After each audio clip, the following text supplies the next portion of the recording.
যারা নিজের লক্ষ্যে পৌঁছাতে গিয়ে হাঁপিয়ে উঠেছ, তাকিয়ে দেখো তার দিকে যিনি জীবন শুরুই করেছিলেন যখন তার বয়স 40 বছর, দেশ ত্যাগ করে হিজরত করেছেন যখন তার বয়স 52 বছর, মক্কা বিজয় করেছিলেন জীবনের 61 বছর বয়সে, সমস্ত মানব জাতিকে আলোকিত করেছিলেন বিদায় হজের আগের মুহূর্তে।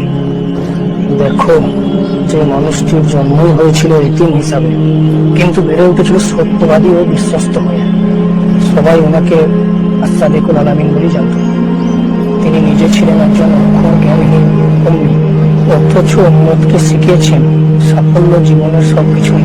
তার হিজরতের 1442টি বছর কেটে গেল, চলে গিয়েছেন এই পৃথিবী ছেড়ে, কিন্তু পৃথিবী তার জন্য দোয়া করতে অব্যাহত রেখেছে। আল্লাহ সালাত বর্ষণ করুন তার উপর, তার পরিবারের উপর, সাহাবাদের উপর, তাদের সকলের উপর শান্তির ধারা প্রবাহিত হোক।